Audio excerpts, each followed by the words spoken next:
Punjabi radio USA ਸੁਣ ਰਹੇ ਸਾਰੇ ਹੀ ਮਾਣਯੋਗ ਅਤੇ ਸਤਿਕਾਰਤ ਸਰੋਤਿਆਂ ਨੂੰ ਬਹੁਤ ਹੀ ਪਿਆਰ ਸਤਿਕਾਰ ਸਹਿਤ ਦੋਨੋਂ ਹੱਥ ਜੋੜ ਕੇ ਨਿੱਘੀ ਜਿਹੀ ਸਤਿ ਸ੍ਰੀ ਅਕਾਲ ਸਭ ਨੂੰ ਜੀ ਨੂੰ ਆਖਦੇ ਹਾਂ। ਸੋ ਪ੍ਰੋਗਰਾਮ ਦੇ ਵਿੱਚ ਆਪ ਸਭ ਦਾ ਨਿੱਘਾ ਸਵਾਗਤ ਕਰਦੇ ਹਾਂ। ਪ੍ਰੋਗਰਾਮ ਲੈ ਕੇ ਹਾਜ਼ਰ ਹੋ ਚੁੱਕੇ ਹਾਂ ਖਬਰ ਤੇ ਨਜ਼ਰ, ਤੇ ਮੇਰੇ ਨਾਲ ਜੁੜ ਚੁੱਕੇ ਨੇ ਮਿੰਟੂ ਗੁਰਸਰੀਆ ਜੀ। ਮਿੰਟੂ ਜੀ ਨਿੱਘੀ ਜੀ ਨੂੰ ਪਿਆਰ ਭਰੀ ਸਤਿ ਸ੍ਰੀ ਅਕਾਲ ਜੀ। ਸ਼ੁਕਰੀਆ ਜੀ, ਸਾਰਿਆਂ ਨੂੰ ਸਤਿ ਸ਼੍ਰੀ ਅਕਾਲ ਜੀ। ਸਾਡੇ ਅੱਜ ਦੇ ਪ੍ਰੋਗਰਾਮ ਖਬਰ ਤੇ ਨਜ਼ਰ ਉਸ ਨੂੰ ਸਪਾਂਸਰ ਕਰਦੇ ਨੇ ਖਾਲਸਾ ਇੰਸ਼ੋਰੈਂਸ ਏਜੰਸੀ ਵਾਲੇ, ਜਿਨ੍ਹਾਂ ਦੇ ਕੋਲੋਂ ਤੁਸੀਂ ਹਰ ਇੱਕ ਤਰੀਕੇ ਦੀ ਇੰਸ਼ੋਰੈਂਸ ਕਰਵਾ ਸਕਦੇ ਹੋ। ਇੰਸ਼ੋਰੈਂਸ ਬਾਰੇ ਪਤਾ ਕਰਨ ਲਈ ਕਾਲ 408-272-2500। ਇਸ ਦੇ ਨਾਲ Krishan Dhanota university, Jaspal Singh Sacramento, Jassi Gill plumbing ਵਾਲੇ Bakersfield, Gurmukh Singh Johal Bakersfield, Jagtar Singh Anandpuri Union City, GN tyre and lube, ਜਿਨ੍ਹਾਂ ਦੇ ਕੋਲੋਂ ਤੁਸੀਂ truck wash, oil change, air ਬ੍ਰੇਕਾਂ ਦਾ ਕੰਮ ਕਰਵਾ ਸਕਦੇ ਹੋ। ਨਵੇਂ ਪੁਰਾਣੇ ਟਾਇਰ ਵਾਜਿਬ ਕੀਮਤਾਂ 'ਤੇ ਖਰੀਦ ਸਕਦੇ ਹੋ। 2 ਲੋਕੇਸ਼ਨਸ ਨੇ, ਸੈਂਟਾਨੈਲਾ ਅਤੇ ਮੰਡੇਰਾ 'ਚ। ਹੋਰ ਜਾਣਕਾਰੀ ਲਈ ਕਾਲ ਨਿਮਾ ਸਹੋਤਾ 209-277 0113 2092770113 ਅਤੇ ਨਾਲ ਹੀ Chicago pizza with the twist ਵਾਲੇ, ਜਿਨ੍ਹਾਂ ਦੇ ਤੋਂ ਤੁਸੀਂ ਬਹੁਤ ਹੀ ਸਵਾਦੀ veg, non veg, Indian style ਪੀਜ਼ੇ ਜਿਹੜੇ ਉਹ ਤੁਸੀਂ ਔਡਰ ਕਰ ਸਕਦੇ ਹੋ। ਔਡਰ ਕਰਨ ਦੇ ਲਈ ਵੈਬਸਾਈਟ ਵਿਜ਼ਿਟ ਕਰੋ www.chicagopizzatwist.com ਅਤੇ 10% ਡਿਸਕਾਊਂਟ ਦੇ ਲਈ ਕੂਪਨ ਕੋਡ 1313 1313 ਦਾ ਇਸਤੇਮਾਲ ਕਰ ਸਕਦੇ ਹੋ। ਇਹਨਾਂ ਸਾਰਿਆਂ ਦਾ ਬਹੁਤ ਬਹੁਤ ਅਸੀਂ ਧੰਨਵਾਦ ਕਰਦੇ ਹਾਂ। ਜੇਕਰ ਤੁਸੀਂ ਜਾਂ ਕੋਈ ਹੋਰ ਕਾਰੋਬਾਰ ਇਸ ਪ੍ਰੋਗਰਾਮ ਨੂੰ ਸਪਾਂਸਰ ਕਰਨਾ ਚਾਹੁੰਦੇ ਹੋ, ਸੰਪਰਕ ਕਰੋ 408-722-7698 ਦੇ ਉੱਤੇ। ਮਿੰਟੂ ਜੀ, ਗੱਲਬਾਤ ਤਾਂ ਕਰੀਏ, ਸਿਲਸਿਲਾ ਸ਼ੁਰੂ। ਕਹਿੰਦੇ ਜੀਓ ਇੰਸਟੀਚਿਊਟ ਦਾ ਵਿਵਾਦ ਕਾਫੀ ਭਖ ਗਿਆ। ਜੀਓ ਹੋਈ ਪਈ ਹੈ। ਵੈਸੇ ਇੰਟਰਨੈਟ ਦੀ ਦੁਨੀਆ ਦੇ ਵਿੱਚ ਆਏ ਤੇ ਤਾਂ ਧਮਾਕਾ, ਜੇ ਹੁਣ ਇੱਧਰ ਆ ਗਏ ਕਹਿੰਦੇ ਕਿ ਅਸੀਂ DTH ਸਰਵਿਸ ਲਿਆਉਣੀ ਹੈ, ਹੋਰ ਹੀ ਲੈ ਕੇ ਆ ਰਹੇ ਘਰਾਂ ਦੇ ਵਿੱਚ, ਤੇ ਉਹਦੇ ਵਿੱਚ ਵੀ ਧਮਾਕਾ ਹੋਇਆ ਫਿਰਦਾ। ਤੇ ਹੁਣ ਇੱਕ ਇੰਸਟੀਚਿਊਟ ਹਾਲੇ ਜਿਹੜਾ ਹੋਣ ਦੇ ਵਿੱਚ ਹੀ ਨਹੀਂ ਆਇਆ, ਉਹ ਪਹਿਲਾਂ ਹੀ ਧਮਾਕਾ ਹੋ ਗਿਆ। ਮਤਲਬ ਕਿ ਜੀਓ ਹੋਈ ਪਈ ਆ ਇੰਸਟੀਚਿਊਟ, ਯਾਨੀ ਯੂਨੀਵਰਸਿਟੀ ਹੈ ਜਿਹੜੀ, ਉਹ ਹਾਲੇ ਤੱਕ ਬਣ ਕੇ ਤਿਆਰ ਵੀ ਨਹੀਂ ਹੋਈ, ਪਰ ਪਹਿਲਾਂ ਹੀ ਧਮਾਕਾ ਹੋ ਗਿਆ। ਧਮਾਕਾ ਇਹ ਹੋ ਗਿਆ ਕਿ ਵੈਸੇ ਚਮਤਕਾਰ ਹੀ ਆ, ਕਹਿੰਦੇ ਚਮਤਕਾਰ ਨੂੰ ਨਮਸਕਾਰ ਹੁੰਦਾ। ਇਹ ਨਮਸਕਾਰ ਕਰਨਾ ਪਊਗਾ ਸਾਡੇ ਭਾਰਤੀ ਲੋਕਤੰਤਰ ਨੂੰ, ਭਾਰਤੀ ਸਿਸਟਮ ਨੂੰ, ਕਿਉਂਕਿ ਜਿਹੜੀ ਯੂਨੀਵਰਸਿਟੀ ਹਾਲੇ ਤੱਕ ਬਣੀਓ ਹੀ ਨਹੀਂ, ਧਰਤੀ ਤੇ ਆਈਓ ਹੀ ਨਹੀਂ, ਤਾਂ ਉਹਨੂੰ ਇਹਨਾਂ ਨੇ ਉੱਤਮ ਸੰਸਥਾਨ ਦਾ ਦਰਜਾ ਦੇ ਦਿੱਤਾ। ਇਹ 5 ਸੰਸਥਾਨ ਚੁਣੇ ਜਾਣੇ ਸੀਗੇ, ਤਾਂ 5 ਦੇ ਵਿੱਚ ਇਹਨੂੰ ਜੀਓ ਯੂਨੀਵਰਸਿਟੀ ਨੂੰ ਵੀ ਸ਼ਾਮਿਲ ਕਰ ਲਿਆ ਗਿਆ। ਦੂਸਰੇ ਕੁਛ ਹੋਰ ਵੀ ਹੈਗੇ, ਜਿੱਦਾਂ ਬਿਰਲਾ ਇੰਸਟੀਚਿਊਟ ਆ, ਫਿਰ ਇਹ ਤੋਂ ਇਲਾਵਾ Manipal academy of higher education ਆ। ਇਹ ਤੋਂ ਇਲਾਵਾ ਕੁਛ ਹੋਰ ਨੇ, ਜਿੱਦਾਂ 2 ਸਰਕਾਰੀ ਵੀ ਸੰਸਥਾਨ ਹੈਗੇ ਆ, ਭਾਰਤੀ ਵਿਗਿਆਨ ਸੰਸਥਾਨ ਬੰਗਲੁਰੂ ਦਾ, ਔਰ ਇੱਕ ਸੰਸਥਾਨ ਹੈ ਜਿਹੜਾ IIT ਮੁੰਬਈ। ਸੋ ਇਹ ਸਾਰੀਆਂ ਚੀਜ਼ਾਂ ਜਿਹੜੀਆਂ ਨੇ ਉਹ ਨਾਲ ਵਾਪਰੀਆਂ, ਕਿਉਂਕਿ ਇੱਕ ਪੈਨਲ ਬਣਿਆ, ਪੈਨਲ ਨੇ ਫਿਰ ਇਹਨਾਂ ਨੂੰ ਸਿਲੈਕਟ ਕਰ ਲਿਆ। ਉੱਦਾਂ ਤੇ ਦੱਸਦੇ ਆ ਕਿ ਕੁੱਲ 114 ਅਰਜ਼ੀਆਂ ਆਈਆਂ ਸੀਗੀਆਂ, ਜਿਹਦੇ 'ਚ 74 ਸਰਕਾਰੀ ਸੰਸਥਾਨ ਸੀਗੇ, ਬਾਕੀ ਜਿਹੜੇ 40 ਸੀਗੇ ਨਿੱਜੀ ਸੰਸਥਾਨ ਸੀਗੇ। ਤਾਂ ਇਹ ਕੁਛ ਇਸ ਤਰ੍ਹਾਂ ਦੇ ਵਿੱਚ ਆਵੇਦਨ ਵੀ ਆਏ, ਅਰਜ਼ੀਆਂ ਵੀ ਆਈਆਂ, ਜਿਨ੍ਹਾਂ ਦੇ ਵਿੱਚ ਹਾਲੇ ਤੱਕ ਪ੍ਰਸਤਾਵਿਤ ਸੰਸਥਾਨ ਸੀਗੇ, ਯਾਨੀ ਬਣੇ ਨਹੀਂ। ਤਾਂ ਉਹਨਾਂ ਦੇ ਵਿੱਚ ਇੱਕ ਜੀਓ ਸੀਗਾ, ਤੇ ਜੀਓ ਨੂੰ ਛੱਡ ਕੇ ਤੇ ਉਹਨਾਂ ਨੇ ਉੱਤਮ ਸੰਸਥਾਨ ਦਾ ਜਿਹੜਾ ਉਹ ਦਰਜਾ ਦੇ ਦਿੱਤਾ। ਹੁਣ ਦੂਸਰੇ ਪਾਸੇ ਇਕੱਲਾ ਸੰਸਥਾਨ ਨੂੰ ਉੱਤਮ ਦਾ ਦਰਜਾ ਨਹੀਂ ਦਿੱਤਾ, ਨਾਲ 1000 ਕਰੋੜ ਰੁਪਈਏ ਦੀ ਰਾਸ਼ੀ ਦਾ ਐਲਾਨ ਕਰ ਦਿੱਤਾ ਗਿਆ। ਹਾਲਾਂਕਿ ਸਫਾਈ ਇਹ ਆਉਣ ਡਈ ਹੈ HRD ਮਿਨਿਸਟਰੀ ਵੱਲੋਂ ਕਿ ਦੇਖੋ ਜੀ, ਉਹ ਬੜਾ ਉੱਤਮ ਪੈਨਲ ਸੀਗਾ ਜਿਹਨੇ ਉੱਤਮ ਸੰਸਥਾਨ ਦਾ ਇਹਨਾਂ ਨੂੰ ਦਿੱਤਾ ਵਾ ਟੈਗ। ਤਾਂ ਇਸ ਤੋਂ ਇਲਾਵਾ ਜਿਹੜਾ ਪੈਸਾ ਦੇਣਾ ਵਾ ਉਹ ਅਸੀਂ 3 ਸਾਲਾਂ ਨੂੰ ਹਾਲੇ ਦੇਣਾ, ਕਿਉਂਕਿ ਇਹਨਾਂ ਨੂੰ ਇੱਕ ਵਕਫਾ ਦਿੱਤਾ ਗਿਆ। ਤਾਂ ਇਸ ਵਕਫੇ ਦੇ ਦੌਰਾਨ ਜੋ ਵੀ ਇਹਨਾਂ ਨੇ ਸ਼ਰਤਾਂ ਰੱਖੀਆਂ, ਜੇ ਪੂਰੀਆਂ ਕਰਕੇ ਆਪਣਾ ਸਾਰਾ ਕੰਮ ਮੁਕੰਮਲ ਕਰਨਗੇ, ਫਿਰ ਉਸ ਤੋਂ ਬਾਅਦ ਪੈਸਾ ਜਾਰੀ ਕਰਾਂਗੇ। ਸੋ ਹਾਲੇ ਇੱਕ ਪਾਸੇ ਤੇ ਇਹ ਕਿਹਾ ਜਾ ਰਿਹਾ ਕਿ ਉਹਨਾਂ ਨੇ ਜੇ ਕੰਮ ਪੂਰਾ ਕੀਤਾ ਤੇ ਫਿਰ ਅਸੀਂ ਤੈਅ ਸ਼ਰਤਾਂ ਦੇ ਮੁਤਾਬਕ ਉਹਨਾਂ ਨੂੰ 1000 ਕਰੋੜ ਰੁਪਈਆ ਦੇਣਾ, ਪਰ ਉੱਤਮ ਦਰਜਾ ਜਿਹੜਾ ਉਹ ਪਹਿਲਾਂ ਹੀ ਦੇ ਦਿੱਤਾ ਗਿਆ। ਹਾਲਾਂਕਿ ਯਕੀਨ ਨਹੀਂ ਹੈ ਕਿ ਉਹ ਕਿਸ ਤਰ੍ਹਾਂ ਦਾ ਕੰਮ ਕਰਨਗੇ, ਪਰ ਉੱਤਮ ਸੰਸਥਾਨ ਦਾ ਦਰਜਾ ਜਿਹੜਾ ਉਹ ਉਹਨਾਂ ਨੂੰ ਦੇ ਦਿੱਤਾ ਗਿਆ। ਉਦਾਂ ਵੈਸੇ ਨਾ ਇਕੱਲਾ ਜੇ ਤੇ ਇਹ ਮਾਮਲਾ ਹੁੰਦਾ ਤੇ ਸਰ ਜਾਣਾ ਸੀਗਾ। ਕੁਛ ਚੀਜ਼ਾਂ ਹੋਰ ਨੇ ਜਿਹੜੀਆਂ ਵਿਚਾਰਨੀਆਂ ਬੜੀਆਂ ਲਾਜ਼ਮੀ ਆ। ਜਿੱਦਾਂ ਮੈਂ ਤੁਹਾਡੇ ਦ੍ਰਿਸ਼ਟੀਗੋਚਰ ਇੱਕ ਚੀਜ਼ ਕਰਦਾ ਜੋ ਮੈਨੂੰ ਸਮਝ ਪਈ ਆ, ਇਹਨਾਂ ਨੇ ਦੇਖੋ ਕੀ ਕੀਤਾ ਕਿ ਇੱਕ ਜਿਹੜਾ ਸਰਕੂਲਰ ਜਾਰੀ ਕੀਤਾ, ਸਰਕਾਰ ਦਾ ਜਿਹੜਾ ਸਰਕੂਲਰ ਹੈ ਇਸ ਬਾਬਤ, ਜੇ ਉਹਦੇ ਵਿੱਚ ਆਪਾਂ ਇਹਨਾਂ ਚੀਜ਼ਾਂ ਨੂੰ ਵਿਚਾਰੀਏ ਉਹਦੇ ਕੱਲ ਤੋਂ, ਦੱਸਦੇ ਇਹ ਆ ਕਿ ਜਿੱਦਾਂ UGC ਹੈ, ਵੈਸੇ ਤੇ UGC ਦਾ ਭੋਗ ਪੈ ਜਾਣਾ ਬਹੁਤ ਜਲਦੀ, ਜਿੱਥੋਂ ਤੱਕ ਮੈਨੂੰ ਜਾਣਕਾਰੀ ਆ UGC ਦਾ ਨਾ ਭੋਗ ਪਾ ਦੇਣਾ, ਉਹ ਵੀ ਸੰਘਵਾਦ ਤੇ ਇੱਕ ਸੱਟ ਆ। ਤਾਂ ਇਹਨਾਂ ਨੇ ਕੀ ਕੀਤਾ ਕਿ 500 ਮਤਲਬ ਕਿ ਇਸ ਤਰ੍ਹਾਂ ਦੇ ਜਿਹੜੇ ਟੌਪ ਦੇ ਦੁਨੀਆ ਦੇ ਸੰਸਥਾਨ ਆ, ਉਹਨਾਂ ਦੇ ਲਈ ਸਮਝੌਤਿਆਂ ਦੇ ਰਸਤੇ ਖੋਲ ਦਿੱਤੇ ਜਿਹੜੇ ਉੱਤਮ ਸੰਸਥਾਨ ਵਗੈਰਾ। ਤਾਂ UGC ਤੋਂ ਇਹਨਾਂ ਨੂੰ ਇਜਾਜ਼ਤ ਲੈਣ ਦੀ ਜ਼ਰੂਰਤ ਨਹੀਂ, ਮਤਲਬ ਕਿ ਨਵਾਂ ਜਿਹੜਾ ਇਹਨਾਂ ਨੇ ਸਰਕੂਲਰ ਜਾਰੀ ਕੀਤਾ। ਤੇ ਇਹ ਤੋਂ ਇਲਾਵਾ ਫਿਰ 30% ਦੀ ਸੀਟਾਂ ਜਿਹੜੀਆਂ ਉਹ ਇਹ ਵਿਦੇਸ਼ੀ ਵਿਦਿਆਰਥੀਆਂ ਲਈ ਰੱਖ ਸਕਦੇ ਆ। ਫਿਰ ਇਹ ਤੋਂ ਇਲਾਵਾ ਇਹ ਮਨਚਾਹੇ ਢੰਗ ਦੇ ਨਾਲ ਫੀਸ ਵਸੂਲ ਸਕਦੇ ਆ ਤੇ ਫੀਸ ਨੂੰ ਵਧਾ ਵੀ ਸਕਦੇ ਆ। ਪਾਠਕ੍ਰਮ ਜਿਹਨੂੰ ਆਪਾਂ ਕਹਿੰਦੇ ਨੇ ਸਿਲੇਬਸ, ਸੋ ਇਹ ਪਾਠਕ੍ਰਮ ਵੀ ਆਪਣਾ ਆਪ ਹੀ ਤੈਅ ਕਰ ਸਕਦੇ ਆ। ਸੋ ਇੰਨੀ ਜ਼ਿਆਦਾ ਇਹਨਾਂ ਨੂੰ ਖੁਦ ਮੁਖਤਿਆਰੀ ਦਿੱਤੀ ਜਾ ਰਹੀ ਹੈ। ਸਭ ਤੋਂ ਵੱਡੀ ਚਿੰਤਾ ਇਸ ਗੱਲ ਦੀ ਵੀ ਹੋਣੀ ਚਾਹੀਦੀ ਆ ਕਿ ਇਹ ਜਿਹੜੇ ਨਿੱਜੀ ਸੰਸਥਾਨ ਹੈ, ਖਾਸ ਤੌਰ ਤੇ ਜੀਓ ਇੰਸਟੀਚਿਊਟ ਵਰਗੇ, ਜਿਹੜੇ ਕਿ ਹੁਣ ਰਿਲਾਇੰਸ ਵਾਲੇ ਜਿਹੜੇ ਸਿੱਖਿਆ ਖੇਤਰ 'ਚ ਉਤਰਦੇ ਪਏ, ਖੁੱਲ੍ਹ ਕੇ ਉਤਰਦੇ ਪਏ ਆ, ਤਾਂ ਇੰਨੀਆਂ ਛੋਟਾਂ ਇਹਨਾਂ ਨੂੰ ਦੇਣੀਆਂ, ਇਹ ਵੀ ਕਿਤੇ ਨਾ ਕਿਤੇ ਆਪਣੇ ਵਿੱਚ ਸਵਾਲ ਆ ਕਿ ਖੁਦ ਮੁਖਤਿਆਰੀ ਜਿਹੜੀ ਖਾਸ ਤੌਰ ਤੇ UGC ਦੀ ਸੀ, ਉਹ ਤੇ ਹੁਣ ਗੁੱਟੇ ਲੈਣ ਲੱਗ ਜਾਣੀ ਆ। ਤਾਂ ਇਹਨਾਂ ਨੂੰ ਜਿਸ ਤਰੀਕੇ ਨਾਲ ਖੁਦ ਮੁਖਤਿਆਰੀ ਦਿੱਤੀ ਜਾ ਰਹੀ ਹੈ, ਇਹ ਕੱਲ ਨਾ ਕਿਤੇ ਇਹ ਨਾ ਹੋਵੇ ਕਿ ਗਰੀਬ ਤੇ ਵੈਸੇ ਵੀ ਇੱਥੋਂ ਤੱਕ ਹਾਇਰ ਐਜੂਕੇਸ਼ਨ ਤੱਕ ਨਹੀਂ ਪਹੁੰਚਦੇ ਪਏ ਤੇ ਉਹ ਬਿਲਕੁਲ ਹੀ ਗੱਡੀਆਂ ਰਹਿ ਜਾਣ, ਜਿਸ ਤਰੀਕੇ ਦੇ ਇਹ ਖਿਡਾਰੀ ਆ ਰਹੇ ਆ। ਪਰ ਕਿਉਂਕਿ 2019 'ਚ ਇਲੈਕਸ਼ਨ ਆ, ਸੋ ਇਸ ਕਰਕੇ ਫੰਡ ਤੁਹਾਨੂੰ ਪਤਾ ਹੀ ਲੈਣੇ ਹੁੰਦੇ ਆ, ਸਾਰੇ ਜੁਗਾੜ ਕਰਨੇ ਹੁੰਦੇ ਆ। ਸੋ ਕਾਰਪੋਰੇਟ ਨੂੰ ਹੁਣ ਜਿੰਨਾ ਖੁਸ਼ ਕਰ ਸਕਦੇ ਕੀਤਾ ਜਾ ਰਿਹਾ। ਉਹ ਜਿਵੇਂ ਅਸੀਂ ਛੋਟੇ ਹੁੰਦੇ ਗਾਣਾ ਸੁਣਦੇ ਹੁੰਦੇ ਸੀਗੇ ਨਾ, ਉਹ 2 ਆਵਾਜ਼ਾਂ ਕੱਢਦੀ ਹੁੰਦੀ ਸੀ, ਕੁੜੀ ਹਾਣੀਆਂ ਤੂੰ ਕਰ ਲੈ ਪਿਆਰ ਵੀ ਜਿੰਨਾ ਤੇਰਾ ਜੀ ਕਰਦਾ। ਤੇ ਹੁਣ ਇਹੋ ਹੀ ਹੈ ਕਿ ਜਿੰਨਾ ਮਰਜ਼ੀ ਪੈਸਾ ਚਾੜ ਜਿੰਨਾ ਤੇਰਾ ਜੀ ਕਰਦਾ। ਸੋ ਇਲੈਕਸ਼ਨ ਹੈ, ਇਲੈਕਸ਼ਨ ਦੇ ਮੌਕੇ ਤੇ ਆਪਣੇ ਖਾਸ ਕਾਰਪੋਰੇਟ ਘਰਾਣਿਆਂ ਨੂੰ ਖੁਸ਼ ਕਰਨ ਦਾ ਯਤਨ ਹੈ। ਜੀ ਜੀ ਜੀ। ਅਗਲੀ ਜਿਹੜੀ ਆਪਾਂ ਗੱਲ ਕਰਦੇ, ਭਾਰਤ ਵਿੱਚ ਨੈੱਟ ਵਰਤੋਂਕਾਰਾਂ ਨੂੰ ਰਾਹਤ। ਦੇਖੋ, ਜਿਹੜਾ ਨੈੱਟ ਵਰਤੋਂਕਾਰਾਂ ਨੂੰ ਇਹ ਰਾਹਤ ਵਾਲਾ ਮਾਮਲਾ ਸਾਹਮਣੇ ਆਇਆ, ਇਹ ਇੱਕ ਅੱਧੇ ਲਈ ਨਹੀਂ, ਸਾਰਿਆਂ ਲਈ ਹੋਈ ਆ। ਕਿਉਂਕਿ ਤੁਹਾਡੇ ਵੀ ਇੱਥੇ ਮੇਰੇ ਖਿਆਲ ਦੇ ਨਾਲ 2014 ਚ ਰੌਲਾ ਪੈ ਗਿਆ ਸੀ, ਜਿਹਨੂੰ ਤੁਹਾਡੀ ਭਾਸ਼ਾ ਚ ਇੱਧਰ ਜ਼ਿਆਦਾਤਰ ਜਿਹੜਾ ਚਲਨ ਸ਼ਬਦ ਜ਼ਿਆਦਾ ਉਹਨੂੰ ਨੈਟ ਨਿਊਟਰਲਿਟੀ ਕਹਿ ਦਿੰਦੇ ਆ। ਜੀ ਜੀ। ਤਾਂ ਉਹਦਾ ਰੌਲਾ ਪਿਆ ਸੀ ਤੁਹਾਡੇ ਅਮਰੀਕਾ ਦੇ ਵਿੱਚ, ਤੇ ਤੁਹਾਡੇ ਤੇ ਮੇਰੇ ਖਿਆਲ ਦੇ ਨਾਲ ਉਹ ਫੈਡਰਲ ਟੈਲੀਕਮਿਊਨੀਕੇਸ਼ਨ ਕਮਿਸ਼ਨ ਵਗੈਰਾ ਉਹਨੇ ਕਾਫੀ ਸਿਆਣਿਆ ਸੀਗਾ। ਤਾਂ ਇੱਥੇ ਵੀ ਇੱਕ ਮਸਲਾ ਉੱਠ ਗਿਆ ਸੀ, ਕਿਉਂਕਿ ਠੀਕ ਉਸੇ ਵੇਲੇ ਜਦੋਂ ਅਮਰੀਕਾ ਦੇ ਵਿੱਚ ਇਹ ਚੀਜ਼ਾਂ ਚੱਲੀਆਂ ਸੀਗੀਆਂ, ਤਾਂ ਇੱਥੋਂ ਦੀ ਇੱਕ ਟੈਲੀਕਾਮ ਕੰਪਨੀ ਏਅਰਟੈਲ ਨੇ, ਜਿੱਦਾਂ ਸਕਾਈਪ ਵਰਤਦੇ ਹੋ ਤੁਸੀਂ, ਤਾਂ ਸਕਾਈਪ ਵਰਤਣ ਤੇ ਜਾਂ ਇੱਕ ਕੋਈ ਵਾਈਬਰ ਐਪ ਸੀਗੀ, ਇਹਨਾਂ ਤੇ ਇੱਕ ਐਕਸਟਰਾ ਚਾਰਜ ਲਾ ਦਿੱਤਾ ਸੀਗਾ। ਤਾਂ ਉਸ ਵੇਲੇ ਬਹੁਤ ਜ਼ਿਆਦਾ ਰੌਲਾ ਪੈ ਗਿਆ ਸੀ। ਤਾਂ ਫਿਰ ਉੱਥੋਂ ਇਹ ਜਿਹੜਾ ਰੌਲਾ ਸੀਗਾ ਨੈਟ ਨਿਊਟਰਲਿਟੀ ਵਾਲਾ, ਉਹ ਬਹੁਤ ਜ਼ਿਆਦਾ ਮੰਗ ਗਿਆ ਸੀਗਾ। ਤਾਂ ਫਿਰ ਉਸ ਤੋਂ ਬਾਅਦ ਜਿਹੜੀ ਟਰਾਈ ਨੇ ਫਿਰ ਇਹ ਸਾਰਾ ਕੁਛ ਹੈ ਜਿਹੜਾ ਆਪਣੇ ਹੱਥ 'ਚ ਲੈ ਲਿਆ, ਕਿਉਂਕਿ ਰੈਗੂਲੇਟ ਉਹ ਕਰਦੀ ਹੈ ਨਾ ਸਾਰੀਆਂ ਟੈਲੀਕਾਮ ਕੰਪਨੀਆਂ ਨੂੰ। ਤਾਂ ਉਹਨਾਂ ਨੇ ਹੁਣ ਸਿੱਧੇ ਤੌਰ ਤੇ ਇਸ ਚੀਜ਼ ਨੂੰ ਨਕਾਰ ਦਿੱਤਾ, ਮਤਲਬ ਕਿ ਜਿਹੜੀ ਨੈਟ ਨਿਰਪੱਖਤਾ ਉਹ ਜਾਰੀ ਰਹੂਗੀ। ਨੈਟ ਨਿਰਪੱਖਤਾ ਦੇ ਬਰਖਲਾਫ ਜਿਹੜੀਆਂ ਟੈਲੀਕਾਮ ਕੰਪਨੀਆਂ ਇਕੱਠੀਆਂ ਹੋਈਆਂ ਸੀਗੀਆਂ ਕਿ ਅਲੱਗ-ਅਲੱਗ ਸਰਵਿਸ ਦੇ ਅਲੱਗ-ਅਲੱਗ ਚਾਰਜਸ ਹੋਣੇ ਚਾਹੀਦੇ ਆ, ਤਾਂ ਉਹਨਾਂ ਦੀ ਜਿਹੜੀ ਉਹ ਵਿਉਂਤ ਸੀਗੀ ਉਹ ਇਹਨਾਂ ਨੇ ਰੱਦ ਕਰ ਦਿੱਤੀ ਆ। ਮਤਲਬ ਕਿ ਜਿਹੜੀ ਨੈਟ ਨਿਰਪੱਖਤਾ ਉਹ ਉਦਾਂ ਹੀ ਰਹੂਗੀ। ਨੈਟ ਨਿਰਪੱਖਤਾ ਕੀ ਹੈ, ਜੇ ਆਪਾਂ ਸਧਾਰਨ ਸ਼ਬਦਾਂ 'ਚ ਸਮਝਣਾ ਹੋਵੇ, ਕਈ ਵਾਰ ਕਿਉਂਕਿ ਇਸ ਤਰ੍ਹਾਂ ਦੇ ਜਿਹੜੇ ਤਕਨੀਕੀ ਸ਼ਬਦ ਆ ਉਹ ਥੋੜਾ ਜਿਹਾ ਉਲਝਾ ਜਾਂਦੇ ਆ। ਸੋ ਜੇ ਆਪਾਂ ਸਧਾਰਨ ਤਰੀਕੇ ਨਾਲ ਵੇਖਣਾ ਹੋਵੇ, ਜਿੱਦਾਂ ਹੁਣ ਮੈਂ ਆਪਣੇ ਘਰ 'ਚ ਬੈਠਾ, ਮੈਂ ਇੱਕ ਟੈਲੀਵਿਜ਼ਨ ਯੂਜ਼ ਕਰਦਾ ਪਿਆ, ਇੱਕ ਫਰਿੱਜ ਯੂਜ਼ ਕਰਦਾ ਪਿਆ, ਜਾਂ ਇੱਕ ਹੀਟਰ ਯੂਜ਼ ਕਰਦਾ ਪਿਆ, ਤਾਂ ਜਿਹੜੇ ਇਲੈਕਟ੍ਰੀਸਿਟੀ ਵਾਲੇ ਆ ਉਹ ਉੱਠ ਕੇ ਆਖਣ ਕਿ ਅਸੀਂ ਬਿਜਲੀ ਦਾ ਬਿੱਲ ਤੇ ਤੁਹਾਡੇ ਤੋਂ ਲੈਣੇ ਹੀ ਲੈਂਦੇ ਆ, ਪਰ ਫਰਿੱਜ ਵਾਲਾ ਜਿਹੜਾ ਉਹ ਅੱਡ ਆਇਆ ਕਰੂ, ਟੈਲੀਵਿਜ਼ਨ ਨਾਲ ਅੱਡ ਆਇਆ ਕਰੂ। ਜਾਂ ਤੁਸੀਂ ਜਿਮ 'ਚ ਜਾਂਦੇ ਹੋ ਤਾਂ ਉਹ ਤੁਹਾਨੂੰ ਕਹਿਣਗੇ ਹਾਂ ਟ੍ਰੈਡਮਿਲ ਦੀ ਮਸ਼ੀਨ ਦੇ ਅੱਡ ਲੱਗਣਗੇ, ਜੇ ਤੁਸੀਂ ਬਾਈਸੈਪ ਲਾਉਣਾ ਉਹਦੇ ਅੱਡ ਲੱਗਣਗੇ, ਜੇ ਟ੍ਰਾਈਸੈਪ ਲਾਉਣਾ ਤੇ ਉਹਦੇ ਅੱਡ ਲੱਗਣਗੇ।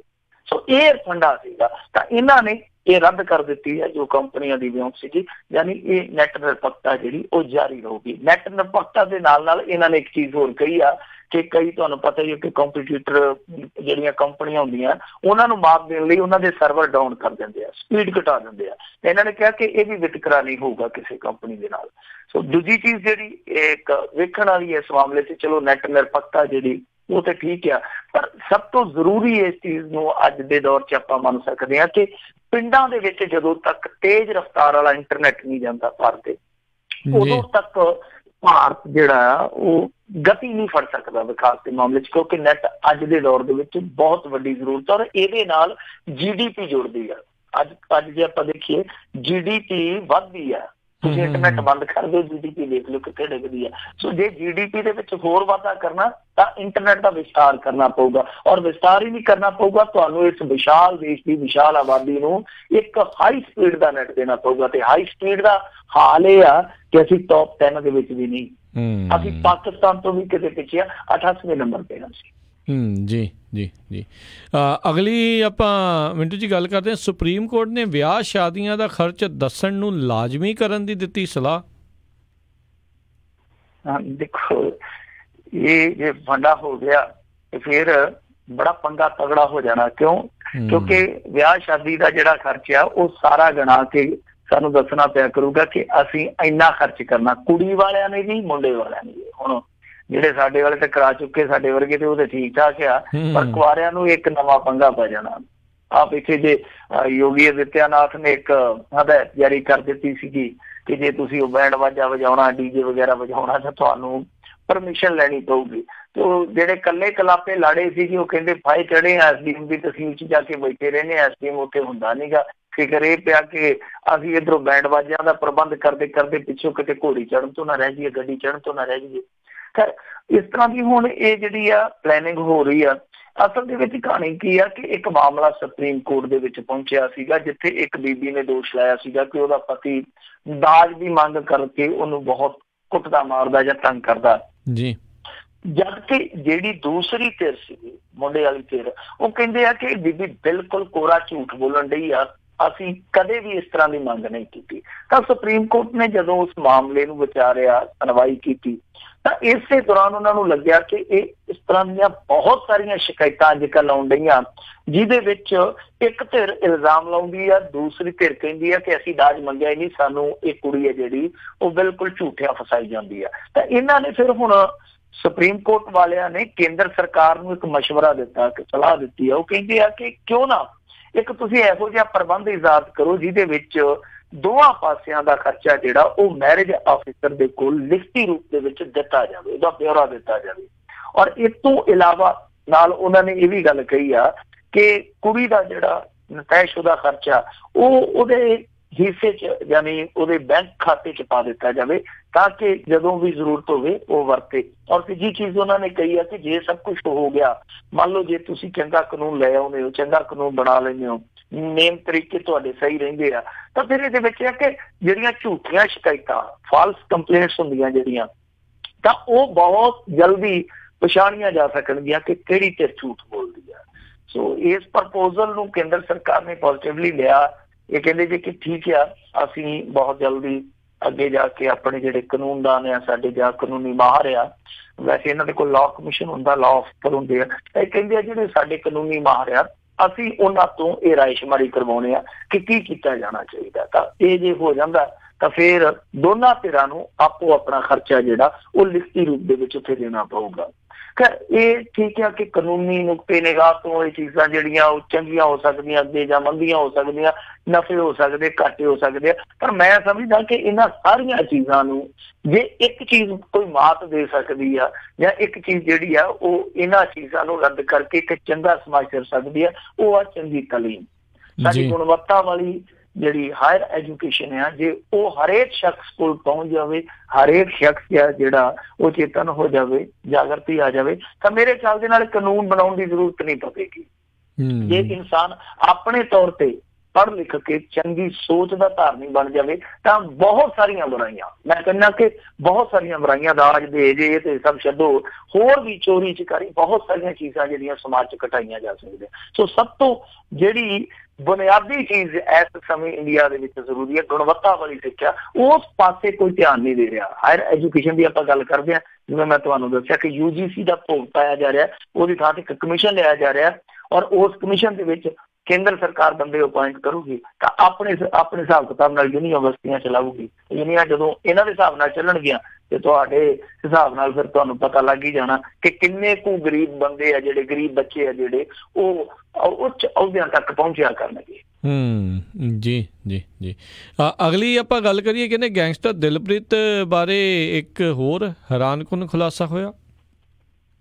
ਦੇਖੋ ਹੁਣ ਇਹਦੇ ਬਾਰੇ ਖੁਲਾਸੇ ਹੋ ਜਾਣੇ ਆ, ਹੁਣ ਹਾਸੇ ਨਹੀਂ ਹੋਣੇ, ਹੁਣ ਖੁਲਾਸੇ ਹੋਣੇ ਆ। ਹਾਸੇ ਤੇ ਹੋ ਗਏ ਜਿੰਨੇ ਇਹਦੇ ਵੱਲੋਂ ਹੋਣੇ ਸੀਗੇ।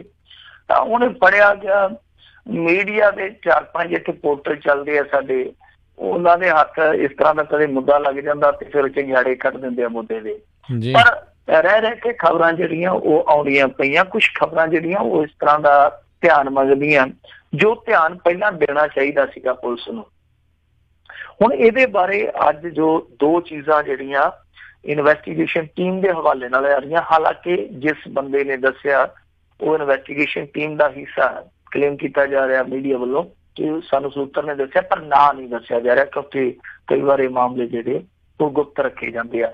ਤਾਂ ਉਹ ਕਹਿੰਦੇ ਆ ਕਿ ਅਸਲ ਦੇ ਵਿੱਚ ਇਹ ਨਸ਼ਿਆਂ ਦਾ ਵੀ ਹੋ ਚੁੱਕਾ ਸੀਗਾ, ਹਾਲਾਂਕਿ ਸੋਸ਼ਲ ਮੀਡੀਆ ਤੇ ਇਹਦੀ ਰੈਪੂਟੇਸ਼ਨ ਥੋੜੀ ਜਿਹੀ ਵੱਖਰੀ ਕਿਸਮ ਦੀ ਸੀਗੀ। ਤਾਂ ਇਹਦੇ ਵਿੱਚ ਹੁਣ 2 ਚੀਜ਼ਾਂ ਬੜੀਆਂ ਦਿਲਚਸਪ ਸਾਹਮਣੇ ਆ ਰਹੀਆਂ। ਇੱਕ ਤੇ ਇਹ ਕਿ ਇਹ ਅਕਸਰ ਫਿਲਮਾਂ ਵੇਖਣ ਜਾਇਆ ਕਰਦਾ ਸੀਗਾ ਲਾਂਤੇ ਮਾਲ ਵਗੈਰਾ ਦੇ ਵਿੱਚ। ਸੋ ਕਹਿੰਦੇ ਆ ਕਿ ਸੰਜੂ ਫਿਲਮ ਵੀ ਦੇਖ ਕੇ ਆਇਆ ਤੇ ਰੇਸ 3 ਫਿਲਮ ਵੀ ਦੇਖ ਕੇ ਆਇਆ। ਦੂਜੀ ਚੀਜ਼ ਜਿਹੜੀ ਇਹਦੇ ਬਾਰੇ ਖਾਤੇ ਦੇ ਰੂਪ ਦੇ ਵਿੱਚ ਬਹੁਤ ਵੱਡੀ ਨਿਕਲਦੀ ਪਈ ਆ ਉਹ ਇਹ ਆ ਕਿ ਇਹ ਓਵਰਡੋਜ਼ ਕਰਕੇ PGI ਦੇ ਵਿੱਚ 2 ਦਿਨ ਦਾਖਲ ਵੀ ਰਿਹਾ। ਮਤਲਬ ਕਿ ਨਾ ਸਿਰਫ ਚੰਡੀਗੜ੍ਹ ਦੇ ਵਿੱਚ ਰਹਿੰਦਾ ਰਿਹਾ ਬਲਕਿ ਫਿਲਮੇ ਵੀ ਮਿਲਦਾ ਰਿਹਾ। ਇਸ ਤੋਂ ਇਲਾਵਾ ਫਿਰ ਇਹ ਦਾਅਵਾ ਕੀਤਾ ਜਾ ਰਿਹਾ ਕਿ ਓਵਰਡੋਜ਼ ਕਰਕੇ ਇਹਨੂੰ 2 ਦਿਨ PGI ਦੇ ਵਿੱਚ ਰੱਖਣਾ ਪਿਆ। ਔਰ ਇਹ ਗੱਲਾਂ ਜਿਹੜੀਆਂ ਨਿਕਲ ਰਹੀਆਂ ਨੇ ਉਹ ਜਿਹੜੀਆਂ 2 ਕੁੜੀਆਂ ਫੜੀਆਂ ਗਈਆਂ ਨੇ, 2 ਬੀਬੀਆਂ ਫੜੀਆਂ ਗਈਆਂ ਨੇ, ਉਹਨਾਂ ਤੋਂ ਜਿਹੜੀ ਪੁੱਛਗਿੱਛ ਹੋਈ ਆ ਉਹਨਾਂ ਦੇ ਹਵਾਲੇ ਨਾਲ ਦੱਸਿਆ ਜਾ ਰਿਹਾ ਕਿ ਉਹਨਾਂ ਦੇ ਵਿੱਚੋਂ ਇੱਕ ਨੇ ਇਹ ਗੱਲ ਦੱਸੀ ਆ ਕਿ ਇਹ ਓਵਰਡੋਜ਼ ਕਰਕੇ ਕਾਫੀ ਗੰਭੀਰ ਹੋ ਗਿਆ ਸੀਗਾ, ਜਿਹਦੇ ਚੱਲਦਿਆਂ ਇਹਨੂੰ 2 ਦਿਨ PGI ਦੇ ਵਿੱਚ ਦਾਖਲ ਰੱਖਿਆ ਗਿਆ। ਤਾਂ ਇਹ ਹੁਣ ਆਪਣੇ ਆਪ ਦੇ ਵਿੱਚ ਚੰਡੀਗੜ੍ਹ ਦੀ ਪੁਲਿਸ ਤੇ ਬਹੁਤ ਵੱਡੇ ਸਵਾਲ ਆ। ਪੰਜਾਬ ਪੁਲਿਸ ਨੇ ਤੇ ਕਾਫੀ ਸਵਾਲ ਚੱਲੇ ਹੀ ਆ ਇਸ ਮਾਮਲੇ ਦੇ ਵਿੱਚ। ਚੰਡੀਗੜ੍ਹ ਪੁਲਿਸ ਲਈ ਵੀ ਬਹੁਤ ਵੱਡੇ ਸਵਾਲ ਆ ਕਿ ਕਿਸ ਤਰ੍ਹਾਂ ਇਹ ਕੋਈ ਹਿਮਾਚਲ 'ਚ ਲੱਭਦਾ ਫਿਰਦਾ ਸੀ, ਕੋਈ ਇਹਨੂੰ ਹਰਿਆਣੇ 'ਚ ਲੱਭਦਾ ਫਿਰਦਾ ਸੀਗਾ, ਉਹ ਆਰਾਮ ਨਾਲ ਚੰਡੀਗੜ੍ਹ 'ਚ ਰਹੀ ਜਾ ਰਿਹਾ ਸੀ। ਇੱਥੋਂ ਤੱਕ ਕਿ PGI ਦੇ ਵਿੱਚ ਵੀ ਉਹ 2 ਦਿਨ ਐਡਮਿਟ ਰਿਹਾ, ਫਿਲਮਾਂ ਵੀ ਦੇਖਦਾ ਰਿਹਾ। ਪਰ ਇੱਕ ਚੀਜ਼ ਜਿਹੜੀ ਆ ਹੋਰ ਬੜੀ ਦਿਲਚਸਪ ਆ ਕਿ ਉਹ ਬੰਦਾ ਨਵੰਬਰ ਤੋਂ ਹੁਣ ਤੱਕ ਤੁਸੀਂ ਲਾ ਲਓ ਕਿੰਨੇ ਮਹੀਨੇ ਬਣ ਗਏ, 7-8 ਮਹੀਨੇ ਬਣ ਗਏ ਕਿ ਇੱਕ ਘਰ ਦੇ ਵਿੱਚ ਰਹਿ ਰਿਹਾ। ਜਦ ਕਿ ਚੰਡੀਗੜ੍ਹ ਦੇ ਵਿੱਚ ਇਸ ਤਰ੍ਹਾਂ ਦੇ ਨੇਮ ਕਹਿੰਦੇ ਆ ਕਿ ਜੇ ਕੋਈ ਕਿਰਾਏਦਾਰ ਰਹਿੰਦਾ ਤੇ ਉਹਦੀ ਪੁਲਿਸ ਵੈਰੀਫਿਕੇਸ਼ਨ ਬੜੀ ਲਾਜ਼ਮੀ ਆ। ਤਾਂ ਇਹਦੀ ਪੁਲਿਸ ਵੈਰੀਫਿਕੇਸ਼ਨ ਕਿਉਂ ਨਹੀਂ ਹੋਈ, ਇਸ ਘਰ ਦੀ ਪੁਲਿਸ ਵੈਰੀਫਿਕੇਸ਼ਨ ਕਦੋਂ ਨਹੀਂ ਹੋਈ, ਇਹਦੇ ਬਾਰੇ ਹਾਲੇ ਤੱਕ ਕੋਈ ਖੁੱਲ੍ਹ ਕੇ ਨਹੀਂ ਦੱਸਦਾ। ਸੋ ਇਹ ਬੜੇ ਵੱਡੇ ਤੇ ਬੜੇ ਅਹਿਮ ਖੁਲਾਸੇ ਜੇ ਸੱਚ ਆ, ਜੇ ਹਕੀਕਤ ਆ, ਤੇ ਇਹਦੇ ਵਿੱਚ ਇਹ ਪੁਲਿਸ ਦੀ ਕੋਈ ਵਡਿਆਈ ਨਹੀਂ ਹੈਗੀ। ਇਹ ਪੁਲਿਸ ਇਹ ਨਹੀਂ ਕਹਿ ਸਕਦੀ ਕਿ ਅਸੀਂ ਬਹੁਤ ਸ਼ਾਨਦਾਰ ਕੰਮ ਕੀਤਾ, ਬਲਕਿ ਜੇ ਇਹ ਖੁਲਾਸੇ ਸਹੀ ਆ ਤੇ ਪੁਲਿਸ ਦੇ ਬਹੁਤ ਸਾਰੇ ਸਵਾਲ ਉੱਠਣਗੇ ਕਿ ਆਖਰੇ ਕਰਦੇ ਕੀ ਰਹੇ ਆ। ਜੀ ਜੀ। ਅਗਲੀ ਗੱਲ ਕਰਦੇ ਹਾਂ, ਸਿੱਖਿਆ ਮੰਤਰੀ ਦਾ ਨਵਾਂ ਫਰਮਾਨ, ਅਧਿਆਪਕਾਂ ਲਈ ਹੋਵੇਗਾ ਡਰੈਸ ਕੋਡ। ਦੇਖੋ ਇਹ ਸਿੱਖਿਆ ਮੰਤਰੀ ਹੈ ਨਾ ਜਿਹੜਾ, ਇਹ ਪਤਾ ਨਹੀਂ ਕਿੱਥੋਂ ਸਿੱਖਿਆ ਲੈ ਕੇ ਆਇਆ ਤੇ ਕਿੰਨੀ ਕੁ ਸਿੱਖਿਆ ਲੈ ਕੇ ਆਇਆ, ਕਮਾਲ ਹੀ ਕਰੀ ਜਾਂਦਾ। ਵੈਸੇ ਡਰੈਸ ਕੋਡ ਵਾਲਾ ਰੌਲਾ ਹੈ ਜਿਹੜਾ ਉਹ ਇੰਡੀਆ ਦੇ ਵਿੱਚ ਤੇ ਤੁਹਾਨੂੰ ਪਤਾ ਹੀ ਹੈ ਕਿ ਬਹੁਤ ਪੁਰਾਣਾ। ਇੱਥੇ ਮੰਦਰਾਂ 'ਚ ਵੀ ਡਰੈਸ ਕੋਡ ਕਈ ਵਾਰ ਲਾਗੂ ਕਰ ਦਿੱਤਾ ਜਾਂਦਾ, ਹੋਰ ਧਾਰਮਿਕ ਸੰਸਥਾਨਾਂ 'ਚ ਵੀ ਕਰ ਦਿੱਤਾ ਜਾਂਦਾ। ਫਿਰ ਇਸ ਤੋਂ ਇਲਾਵਾ ਸਕੂਲਾਂ ਦੇ ਵਿੱਚ ਵੀ ਡਰੈਸ ਕੋਡ ਛੱਡੋ, ਇੱਥੇ ਤੇ ਜਿਹੜੇ ਵਾਲਾਂ ਦੇ ਸਟਾਈਲ ਆ ਇਹਨਾਂ ਦਾ ਵੀ ਇੱਕ ਕੋਡ ਤੈਅ ਕਰ ਦਿੱਤਾ ਜਾਂਦਾ, ਸ਼ਾਇਦ ਇਹਨੂੰ ਆਪਾਂ ਹੇਅਰ ਕੋਡ ਕਹਿ ਦਈਏ। ਤੇ ਜਦੋਂ ਯੋਗੀ ਆਦਿੱਤਿਆਨਾਥ ਯੂਪੀ ਦੇ ਵਿੱਚ ਮੁੱਖ ਮੰਤਰੀ ਬਣਿਆ ਤੇ ਇੱਕ ਸਕੂਲ ਨੇ ਖੁਸ਼ੀ ਦੇ ਵਿੱਚ ਸਾਰੇ ਵਿਦਿਆਰਥੀਆਂ ਨੂੰ ਕਹਿਤਾ, ਕਹਿੰਦੇ ਜੀ ਕਿ ਯੋਗੀ ਆਦਿੱਤਿਆਨਾਥ ਵਾਲਾ ਹੇਅਰ ਸਟਾਈਲ ਬਣਾਉਣਾ। ਤੇ ਇੱਕ ਜਵਾਕ ਉੱਠ ਕੇ ਕਹਿੰਦਾ ਜੀ ਉੱਥੇ ਹੇਅਰ ਤੇ ਹੈ ਹੀ ਨਹੀਂ, ਜੇ ਸਟਾਈਲ ਹੈਗਾ ਬਸ ਉਸ ਤਰ੍ਹਾਂ ਲਵਾ ਦੋ ਸਾਡੇ ਸਿਰਾਂ ਤੇ। ਸੋ ਇਸ ਤਰ੍ਹਾਂ ਦਾ ਕੰਮ ਚੱਲਦਾ। ਬੰਗਲੌਰ ਦੇ ਇੱਕ ਸਕੂਲ ਨੇ ਇਹ ਹੁਕਮ ਪਾਸ ਕਰ ਦਿੱਤਾ, ਕਹਿੰਦੇ ਕਿ ਸਾਡੇ ਬੱਚਿਆਂ ਦਾ ਤਾਂ ਜਿਹੜਾ ਡਰੈਸ ਕੋਡ ਹੈਗਾ ਹੀ ਹੈਗਾ, ਜਿਹੜੇ ਮਾਪੇ ਆਉਣਗੇ ਉਹਨਾਂ ਦਾ ਵੀ ਇੱਕ ਵੱਖਰਾ ਡਰੈਸ ਕੋਡ ਤੈਅ ਕੀਤਾ ਜਾਊਗਾ। ਸੋ ਡਰੈਸ ਕੋਡ ਦੀ ਖੇਡ ਇਹੋ ਜਿਹੀ ਆ। ਇਹਨਾਂ ਨੇ ਵੀ ਪਿਛਲੇ ਦਿਨਾਂ ਦੇ ਵਿੱਚ ਇੱਕ ਡਰੈਸ ਕੋਡ ਦਾ ਫੈਸਲਾ ਲਿਆ ਸੀਗਾ, ਜਿਹੜਾ ਭਾਰੀ ਬੇਇੱਜ਼ਤੀ ਤੋਂ ਬਾਅਦ ਫਿਰ ਇਹਨਾਂ ਨੇ ਵਾਪਸ ਲੈ ਲਿਆ ਸੀਗਾ। ਇਹਨਾਂ ਨੇ ਉਦੋਂ ਜਿਹੜੀਆਂ ਅਧਿਆਪਕਾਵਾਂ ਨੇ ਇੱਥੋਂ ਦੀਆਂ, ਇਹਨਾਂ ਲਈ ਡਰੈਸ ਕੋਡ ਇੱਕ ਨਿਰਧਾਰਿਤ ਕਰ ਦਿੱਤਾ ਸੀਗਾ। ਉਸ ਤੋਂ ਬਾਅਦ ਜਦੋਂ ਆਲੋਚਨਾ ਹੋਈ ਔਰ ਕਾਫੀ ਤਿੱਖੀ ਆਲੋਚਨਾ ਹੋਈ, ਉਸ ਤੋਂ ਬਾਅਦ ਇਹਨਾਂ ਨੇ ਉਹ ਫੈਸਲਾ ਵਾਪਸ ਲੈ ਲਿਆ ਸੀਗਾ। ਹੁਣ ਇਹ ਫਿਰ ਸੋਨੀ ਸਾਹਿਬ ਕਹਿੰਦੇ ਆ ਕਿ ਦੇਖੋ ਜਿਹੜੇ ਅਧਿਆਪਕ ਹੁੰਦੇ ਆ ਉਹ ਬੱਚਿਆਂ ਦੇ ਰੋਲ ਮਾਡਲ ਹੁੰਦੇ ਆ, ਤੇ ਆ ਜਿਹੜਾ ਕੁੜਤਾ ਪਜਾਮਾ ਜਾਂ ਪਾ ਕੇ ਆ ਜਾਂਦੇ ਸਕੂਲਾਂ 'ਚ, ਇਹ ਕੰਮ ਜਿਹੜਾ ਉਹ ਗਲਤ ਆ। ਸੋ ਅਸੀਂ ਇਹ ਕੁੜਤਾ ਪਜਾਮਾ ਅਧਿਆਪਕਾਂ ਨੂੰ ਨਹੀਂ ਪਹਿਨਣ ਦੇਵਾਂਗੇ, ਸਖਤ ਕਾਰਵਾਈ ਕਰਾਂਗੇ ਜੇ ਕੋਈ ਕੁੜਤਾ ਪਜਾਮਾ ਪਹਿਨ ਕੇ ਆਇਆ। ਇਹਦਾ ਮਤਲਬ ਹੈ ਕਿ ਪੈਂਟ ਸ਼ਰਟ ਹੀ ਚੱਲੂਗੀ। ਹੁਣ ਪੈਂਟ ਸ਼ਰਟ ਤੇ ਵੀ ਬੜੇ ਕਈ ਵਾਰ ਸਵਾਲ ਉੱਠ ਪੈਂਦੇ, ਜਿਵੇਂ ਰਾਜਸਥਾਨ ਦੇ ਵਿੱਚੋਂ ਇੱਕ ਡਰੈਸ ਕੋਡ ਸਾਹਮਣੇ ਆ ਗਿਆ ਸੀਗਾ, ਤਾਂ ਉੱਥੇ ਲੇਬਰ ਵਿਭਾਗ ਦੇ ਵਿੱਚ ਇਹ ਕਹਿ ਦਿੱਤਾ ਗਿਆ ਸੀਗਾ ਕਿ ਟੀ ਸ਼ਰਟ ਤੇ ਜੀਨ ਪਹਿਨ ਕੇ ਵੀ ਨਹੀਂ ਆ ਸਕਦੇ। ਹੋ ਸਕਦਾ ਕਹਿ ਦੇਣ ਕਿ ਫਾਰਮਲ ਪੈਂਟ ਸ਼ਰਟ ਹੀ ਚੱਲਣਗੀਆਂ ਇੱਥੇ ਸਕੂਲਾਂ 'ਚ। ਸੋ ਇਹ ਮਾਮਲਾ ਆਪਣੇ ਆਪ ਦੇ ਵਿੱਚ ਕਾਫੀ ਇੱਕ ਦਿਲਚਸਪ ਬਣਿਆ ਪਿਆ, ਕਿਉਂਕਿ ਇਹ ਕਹਿੰਦੇ ਆ ਜੀ ਕਿ ਕੁੜਤਾ ਪਜਾਮਾ ਜਿਹੜਾ ਉਹ ਜਿਹੜੇ ਬੰਦੇ ਦੀ ਰੋਲ ਮਾਡਲ ਦੇ ਵਜੋਂ ਇੱਕ ਛਵੀ ਹੁੰਦੀ ਆ ਉਹਨੂੰ ਹੌਲਿਆਂ ਕਰਦਾ। ਤਾਂ ਫਿਰ ਇਹਦੇ ਤੇ ਜੇ ਆਪਾਂ ਚੱਲੀਏ ਤਾਂ ਜਿਹੜਾ ਨਵਜੋਤ ਸਿੱਧੂ ਆ ਉਹ ਤੇ ਸਲਵਾਰ ਕਮੀਜ਼ ਪਾਈ ਫਿਰਦਾ ਇੱਕ ਮੰਤਰੀ ਹੋ ਕੇ ਵੀ, ਤੇ ਉਹਦੀ ਜਿਹੜੀ ਸਲਵਾਰ ਝੱਗੀ ਜੀ ਹੁੰਦੀ ਜੀ ਨੀਲੇ ਰੰਗ ਦੀ ਹੈ, ਚਮਕੀਲੀ, ਭੜਕੀਲੀ ਤੇ ਚਮਕੀਲੀ। ਤਾਂ ਫਿਰ ਮੰਤਰੀ ਸਾਹਿਬ ਨੂੰ ਵੀ ਕਹਿਣਾ ਚਾਹੀਦਾ ਕਿ ਉਹ ਜਨਤਕ ਨੁਮਾਇੰਦੇ ਆ, ਇਸ ਤਰ੍ਹਾਂ ਦਾ ਪਹਿਰਾਵਾ ਜਿਹੜਾ ਉਹਨਾਂ ਦਾ ਵੀ ਠੀਕ ਠਾਕ ਨਹੀਂ ਹੈ। ਤੇ ਫਿਰ ਕੈਪਟਨ ਅਮਰਿੰਦਰ ਸਿੰਘ ਹੈ ਜਿਹੜਾ ਉਹ ਵੀ ਚੂੜੀਦਾਰ ਪਜਾਮਾ ਪਾਉਂਦਾ ਭੀੜਾ ਜਿਹਾ, ਤਾਂ ਉਹਨੂੰ ਵੀ ਕਹਿਣਾ ਚਾਹੀਦਾ ਕਿ ਮੁੱਖ ਮੰਤਰੀ ਹੈ ਜਿਹੜਾ ਉਹ ਕੁੜਤਾ ਪਜਾਮਾ ਨਾ ਪਹਿਨੇ ਕਰੇ। ਜੇ ਇਹ ਕੁੜਤਾ ਪਜਾਮਾ ਇੰਨਾ ਹੀ ਚੁੱਭਦਾ।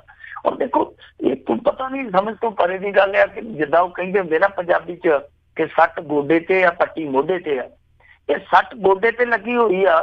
ਸਾਨੂੰ ਜ਼ਰੂਰਤ ਹੈ ਕਿ ਸਾਡੀ ਪਹਿਲਾਂ ਸਿੱਖਿਆ ਵਿਵਸਥਾ ਠੀਕ ਕੀਤੀ ਜਾਵੇ, ਉਸ ਤੋਂ ਬਾਅਦ ਡਰੈਸ ਕੋਡ ਵੀ ਤੈਅ ਹੋ ਜਾਣਗੇ। ਕੋਈ ਵੱਡੀ ਗੱਲ ਨਹੀਂ, ਕੋਈ ਵੱਖਰੀ ਗੱਲ ਨਹੀਂ। ਸਾਡੇ ਨਤੀਜੇ ਜਦੋਂ ਆਉਂਦੇ ਹਰੇਕ ਸਾਲ 10ਵੀਂ ਦੇ, ਐਤਕੀ ਦੇਖੋ ਕੀ ਜਲੂਸ ਨਿਕਲਿਆ ਸਾਡਾ। ਕਈ ਵਾਰੀ 60, ਕਈ ਵਾਰੀ 59% ਇੱਥੇ ਸਾਡਾ 10ਵੀਂ ਦਾ ਰਿਜ਼ਲਟ ਰਹਿੰਦਾ। ਪੰਜਾਬੀ ਦੇ ਵਿੱਚੋਂ 20-30 ਹਜ਼ਾਰ ਬੱਚਾ ਜਿਹੜਾ ਫੇਲ ਹੋਈ ਜਾ ਰਿਹਾ। ਸੋ ਕਹਿਣ ਦਾ ਭਾਵ ਇਹ ਹੈ ਕਿ ਪਹਿਲਾਂ ਵਿਵਸਥਾ ਠੀਕ ਕਰ ਲਓ, ਫਿਰ ਡਰੈਸ ਕੋਡ ਵੀ ਠੀਕ ਕਰ ਲਓ। ਡਰੈਸ ਕੋਡ ਤੇ ਦੇਖੋ ਹੁਣ ਆਮ ਤੌਰ ਤੇ ਜਦੋਂ ਆਪਾਂ ਨਿੱਜੀ ਕੰਪਨੀਆਂ ਦੇ ਕਾਮਿਆਂ ਨੂੰ ਕਹਿੰਦੇ ਹਾਂ ਉਹਨਾਂ ਦਾ ਵੀ ਡਰੈਸ ਕੋਡ ਹੁੰਦਾ। ਡਰੈਸ ਕੋਡ ਦੇ ਵਿੱਚ ਕੋਈ ਹਰਜ ਵੀ ਨਹੀਂ, ਇਹ ਬਣਾ ਲੈਣ, ਪਰ ਉਸ ਤੋਂ ਪਹਿਲਾਂ ਚੰਗੀ ਵਿਵਸਥਾ ਤੇ ਕਾਇਮ ਕਰ ਲੈਣ। ਵਿਵਸਥਾ ਵਾਲੇ ਪਾਸੇ ਤੇ ਆਉਂਦੇ ਨੀ ਗੇ, ਉੱਥੇ ਜਲੂਸ ਨਿਕਲਿਆ ਪਿਆ, ਨਵੇਂ ਕੰਮ ਹੈ ਜਿਹੜੇ ਤੋਰੀ ਜਾਂਦੇ। ਇਸ ਤਰ੍ਹਾਂ ਦੇ ਵਿਵਾਦਾਂ ਦੇ ਵਿੱਚ ਜਿਹੜੇ ਮਾਸਟਰ ਆ ਉਹ ਫਿਰ ਸਗੋਂ ਉਲਝ ਜਾਂਦੇ ਆ। ਮੇਰੇ ਕਹਿਣ ਦਾ ਭਾਵ ਹੈ ਜੇ ਕੁੜਤਾ ਪਜਾਮਾ ਅਸੀਂ ਦੇਖੀਏ ਪਹਿਰਾਵੇ ਦੇ ਤੌਰ ਤੇ ਬੜੀ ਲੰਮੀ ਚੌੜੀ ਬਹਿਸ ਹੋ ਸਕਦੀ ਆ। ਇੱਥੇ ਸਾਡੇ ਇੱਕ ਐਸਾ ਅਫਸਰ ਰਿਟਾਇਰ ਹੋਇਆ, ETO ਰਿਟਾਇਰ ਹੋਇਆ, ਉਹਨੇ ਸਾਰੀ ਨੌਕਰੀ ਚਾਦਰਾ ਬੰਨ ਕੇ ਕੀਤੀ ਆ। ਤੇ ਜਿਸ ਦਿਨ ਇੰਟਰਵਿਊ ਦੇਣ ਗਿਆ ਸੀ ਉਸ ਦਿਨ ਵੀ ਚਾਦਰਾ ਬੰਨ ਕੇ ਗਿਆ ਸੀ। ਉਹਨੂੰ ਸਵਾਲ ਕੀਤਾ ਸੀ ਇੰਟਰਵਿਊ ਵਾਲੇ ਨੇ ਕਿ ਤੂੰ ਚਾਦਰਾ ਬੰਨ ਕੇ ਕਿਵੇਂ ਆ ਗਿਆ ਇੰਟਰਵਿਊ ਲਈ, ਤੇ ਉਹਨੇ ਆਖਿਆ ਕਿ ਚਾਦਰਾ ਬੰਨ ਕੇ ਜੇ ਮੈਂ ਨੌਕਰੀ ਨਹੀਂ ਕਰ ਸਕਦਾ ਤੇ ਫਿਰ ਸਾੜੀ ਪਹਿਨ ਕੇ ਸ਼੍ਰੀਮਤੀ ਇੰਦਰਾ ਗਾਂਧੀ ਜਿਹੜੀ ਆ ਉਹ ਪ੍ਰਧਾਨ ਮੰਤਰੀ ਕੋਲ ਕਿਵੇਂ ਕਰੀ ਜਾਂਦੀ ਆ। ਉਹਨੇ ਆਪਣੀ ਸ਼ਾਦੀ ਵੀ ਜਿਹੜੀ ਸੀ ਯੂਨੀਵਰਸਿਟੀ 'ਚ ਪੜ੍ਹਿਆ ਤਾਂ ਵੀ ਚਾਦਰਾ ਲਾ ਕੇ ਪੜ੍ਹਿਆ, ਔਰ ਜਿਹੜੀ ਸ਼ਾਦੀ ਕੀਤੀ ਉਹ ਵੀ ਚਾਦਰੇ 'ਚ ਕੀਤੀ, ਅੱਜ ਤੱਕ ਵੀ ਚਾਦਰੇ 'ਚ ਹੀ ਆ। ਉਹ ਲੁਧਿਆਣੇ ਤੋਂ ਆਇਆ।